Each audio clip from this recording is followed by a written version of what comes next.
अल्लामा इकबाल ने अपनी खूबसूरत अंदाज में लिखा है। कहते हैं सुल्तान मुराद हिंदुस्तान का बादशाह था। इकबाल ने लिखा है, इकबाल कहते हैं उसने एक मिस्त्री को बुलाया मस्जिद बनाने के लिए, कहा इस तरह की बनाना मेरा दिल खुश हो जाए। मामार ने, मिस्त्री ने मस्जिद बनाई। बादशाह सलामत को पसंद ना आई। बादशाह सलामत ने उस मिस्त्री का हाथ गुस्से से काट डाला। पूछ कोई नहीं ना सकता। वो सीधा काजी की अदालत में कटा हुआ हाथ लेके गया और काजी के दरवाजे पे जाके कहने लगा, मैं पूछ सकता हूँ आप किसका कलमा पढ़ते हैं? पूछ सकता हूँ? तो काजी कहते मेरी कुर्सी भी कांपने लगी और जिस कमरे में बैठा था वो कमरा भी कांपने लगा। मैंने कहा सवाल ही तो बात का, कहानी मैंने बताओ कलमा किसका पढ़ते हो? काजी कहते मेरी आंखें बरस पड़ी। मैंने कहा मैं उसके कलमा पढ़ता हूँ जो दुनिया में भी मेरा वारिस है, कयामत में भी वही मेरा वाली बनेगा। जो दुनिया और आखिरत में मेरा वाली है, मैं मुस्तफा का कलमा पढ़ता हूँ। कहने लगे हाँ, इसलिए तुझसे ये बात कहलवाई है कि कहीं तू बादशाह का तो कलमा नहीं पढ़ता। माज़अल्लाह, तू काजी अदालत में बैठा है कुर्सी पे, उसका कलमा तो नहीं पढ़ता? कहा नहीं, मैं मुस्तफा का। फिर देख मेरा हाथ कट गया है, अब तू बता कि तू बादशाह समझ के माफ करेगा या रसूलुल्लाह का दीन समझ के नाफज करेगा? डॉक्टर इकबाल कहते हैं वो काजी ने हुक्म जारी किया कि फौरन बादशाह को बुलाया जाए। हिंदुस्तान का फरमारवा पैगाम गया तो कांपता हुआ आया। काजी ने सामने खड़ा किया, एक तरफ बादशाह और एक तरफ वो मामूली मामार मिस्त्री काम करने वाला। काजी गर्जदार आवाज में कहने लगे, बादशाह तू बता, इसका खून सुर्ख है तो तेरा सुर्ख नहीं? इसके बाजू पे गोश्त है तो तेरे बाजू पे नहीं? इसे दर्द होता है तो तुझे नहीं होता? ये तूने क्या हरकत की? बादशाह की गर्दन झुक गई। काजी कहने लगे पकड़ो इसको, बाहर ले जाओ और इसका बाजू काट दो, इसका बाजू काट दो। डॉक्टर इकबाल कहते हैं जहां कांप रहा था सारा कुछ, वहां खुशी के शादियाने बजने लगे। काजी कहने लगा इसका बाजू काटो और इसको बताओ अमीर गरीब का फर्क उतनी देर होता है जितनी देर बंदा मुसलमान नहीं होता। और जब कोई रसूल का गुलाम हो जाता फिर सारे बराबर हो जाया करते हैं। बंदा साहिब मोहताज हो गनी एक हुए, तेरी सरकार में पहुंचे तो सभी एक हुए। तेरी सरकार में पहुंचे तो सभी एक हुए। और अपनी मिल्लत पर कयास अक़वाम मगरिब से न कर, खास है तरकीब कौमे रसूल हाशमी। ले जाओ काटो इसका बाजू। इकबाल कहते हैं जब बाहर ले जाया गया बादशाह को तो बादशाह ने गर्दन झुकाई। तो मिस्त्री कहने लगा तूने गर्दन क्यों झुका दी है, अब क्या हुआ? तो बादशाह सुल्तान मुराद आंख खोल के कहने लगा भूल गया था, गलती हो गई थी, बादशाही के तकब्बुर में आया था। वो जो तेरा हाथ काटा है वो तकब्बुर से कट गया है, और ये जो गर्दन मैंने झुका दी है ये मैंने अपने नबी के दीन की हद के नीचे झुका दी है, हुजूर के कानून के नीचे झुका दी है। यहाँ सजा लूंगा, वहाँ शर्मिंदा नहीं होना चाहता। उस मिस्त्री ने बढ़ के सीने से लगा लिया और कहने लगा काजी साहब मैंने माफ किया, मुझे पता चल गया है कि मुसलमान बादशाहों का कलमा नहीं पढ़ते, मोहम्मद अरबी का कलमा पढ़ते हैं, रसूलुल्लाह का कलमा पढ़ते हैं। और जब तक मुसलमान नबी पाक का कलमा पढ़ेंगे कोई अल्लाह की हदों को नहीं तोड़ेगा, इनको पामाल नहीं करेगा, किसी के अंदर ताकत पैदा नहीं होगी कि वो दीन की हद को तोड़ सके। हजरत जनाब सैयदना महमूद गज़नवी रहमतुल्लाह तआला अलैह बैठे हैं अपने दरबार में। एक गरीब औरत तड़पती रोती हुई आई, माँ बिलखती हुई आई और आगे कहने लगी बादशाह जरा मुझ गरीब की फरियाद भी सुन। बादशाह ने कहा जल्दी से बुलाओ, कहीं इसकी चीखें कोई जलजला बर्पा न कर दे। करीब आए, क्या बात है? कहने लगी कोई शाही खानदान का नौजवान है, मैं बेवा औरत हूँ, हिंदू मजहब से ताल्लुक रखती हूँ, मेरी 4 बेटियां हैं। कोई बादशाह कोई शाही खानदान का नौजवान है, सिपाहियों समेत आता है, शराब के मटके लाता है, मेरे घर में घुसता है, मेरे पास और तो कोई शय नहीं, एक इज्जत ही है। जब वो जवान बेटी की तरफ देखता है तो मैं सोचती हूँ अब दुनिया में बचा क्या है।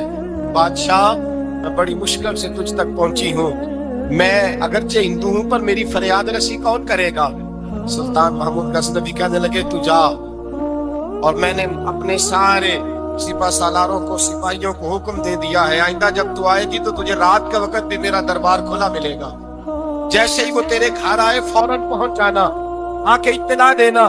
رات کا سناٹا، وہ غریبنی پھر تڑپتی ہوئی چیختی ہوئی آئی، بادشاہ ذرا جلدی کر غریب کی عزت لوٹ نہ جائے، ذرا جلدی نکل، دیکھنا کوئی سرمایہ آج ختم نہ ہو جائے۔ بادشاہ خود اٹھے، تلوار پکڑی، گھر میں گئے، دیا جل رہا تھا، دیا بجھایا۔ اب بادشاہ نے اللہ اکبر کہا اور شاہ میں زرق برق نوجوان کی گردن، بادشاہ نے تلوار ماری، لڑک کر کے گردن دور گری۔ پھر ہندوستان کا فرما روا سجدے میں گرا، کہنے لگا اے اللہ تیرا شکر ہے، اے اللہ تیرا شکر ہے، اے اللہ تیرا شکر ہے۔ پھر بادشاہ نے کہا پانی تو لاؤ، دیا تو جلاؤ، پانی لایا گیا، روٹی تو لاؤ۔ خشک روٹی کے چند ٹکڑے بادشاہ نے کھائے، 1 گلاس پانی کا، 2 گلاس پانی کے، 4 گلاس پانی، 2 جگ بادشاہ پانی کے پی گیا۔ اور پھر روتا ہوا جب اٹھا تو بی بی کہنے لگی بادشاہ تیرا شکریہ، پر مجھے سمجھ نہیں آئی اس رنگ کی، دیا کیوں بجھایا ہے، سجدہ کیوں کیا ہے، پانی کیوں مانگا ہے؟ تو بادشاہ کہنے لگا بی بی بس تیرا کام ہو گیا تو چھوڑ۔ کہنے لگی ذرا بتا تو صحیح، بتا تو صحیح، واسطہ اس رسول کا جس کا تو نے دین نافذ کیا ہے اور جس کے کہنے پر تو نے غریبنی کا کام آج اس کی عزت کو لٹنے سے بتا تو صحیح۔ بادشاہ کہنے لگا ایک کی بہن ہے اور یہ جو تیرے گھر آیا تھا یہ اس ایک بہن کا بیٹا ہے اور اکلوتا بیٹا ہے۔ تحقیق کی تو پتا چلا بانٹا یوزی بھی کرنا ہے۔ میں نے قسم کھائی کی جب تک تجھے انصاف نہیں ملے گا نہ روٹی کھاؤں گا نہ پانی پیوں گا۔ آج مجھے سے ہے اس لیے کہ مصطفیٰ کا دین نافذ کرنا ہے، اس لیے کہ حدود اللہ کو قائم کرنا ہے۔ فرمایا آج جب میں نے دیا چراغ بجھایا تو اس لیے کہ جب بھانجے کو ماروں تو کہیں بہن کی صورت سامنے نہ آ جائے۔ یہ انصاف ہے، یہ بے انصاف ہوتا ہے۔ یہ وہ انصاف ہے جو نہیں دیکھتا کہ سامنے کیا ہے، اس کی آواز نہیں ہوتی، دھڑکن نہیں ہوتی، یہ تلوار چلتی ہے تو لحاظ نہیں کرتی، اس لیے دیا بجھایا تھا۔ سجدہ شکر اس لیے ادا کیا ہے کہ اے اللہ تیرا شکر ہے میں نے تیرے رسول کا دین نافذ کر دیا ہے۔ یہ بات کہہ کر کے سلطان محمود غزنوی کہنے لگے پانی پیا ہے اس لیے کہ جس دن کا پیاسا ہو، جس دن تو فریاد لے کے آئی، خشک روٹی اس لیے کھائی ہے، اس دن کا بھوکا ہوں جس دن تو پھر روتے ہوئے۔ محمود غزنوی نے پیر باہر رکھا، 4 بیٹیاں جوان، ایک اماں دوڑی ہوئی آئی اور قدموں میں بیٹھی، کہنے لگی میں نے نہیں دیکھا ابو بکر، میں نے کوئی ابو بکر کو تو دیکھا نہیں، عمر عثمان و علی کو تو میں نے نہیں دیکھا، میں نے نہیں دیکھا۔ فاطمہ زہرا کے باپ کی کیفیت کیسی تھی، پر تیرے رنگ میں، تیرے انداز میں مجھے جلوے ضرور نظر آئے ہیں۔ اب میری بیٹیاں عام بیٹیاں نہیں رہے گی، یہ فاطمہ کی کنیزیں بنیں گی۔ اب میں حضرت عائشہ کا پانی بھروں گی، تو نے حضور کا دین نافذ کیا ہے، اب میرا دل بدل گیا ہے، تو کلمہ پڑھا، ہم 5 ماں بیٹیاں مسلمان ہونا چاہتی۔ میرے بھائی جب رسول اللہ کا دین نافذ ہوتا ہے پھر غریب کی مدد ہوتی ہے۔ غریبوں نہ آزماؤ بار بار چہرے بدل کے ظالموں کو، دعا کرو رمضان کی سہانی صبح میں اے اللہ تمہیں کوئی محمود غزنوی کا وارث عطا فرما، اے اللہ کو سلطان صلاح الدین ایوبی کا جانشین عطا فرما، کوئی عمر بن عبدالعزیز کو ماننے والا دے، ہمیں وہ دے جس کے لبوں پہ امام حسن اور حسین کا نام جاری ہو، کوئی ایسا عطا فرما جو حضرت اپنا آئیڈیل کہتا ہو، جو عثمان غنی کی حیا، عمر فاروق کی عدالت کا وارث ہو، جو ابو بکر صدیق کی صداقت کو آئیڈیل سمجھتا ہو۔ یہی چراغ جلے گا تو روشنی ہوگی۔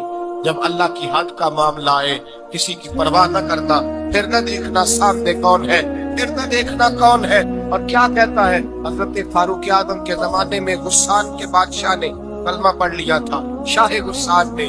آج تو مکے اور مدینے میں بھی حالات بگڑ گئے، اب تو پیکج ہوتے ہیں حج کا، ایک وی آئی پی، ایک وی آئی پی، ایک عام، ایک اکانومی، اب تو وہاں بھی پیکج ہے، اب تو وہاں بھی امیر آئے تو ان کے لیے الگ رستے ہیں عرفات اور منا جانے کے لیے۔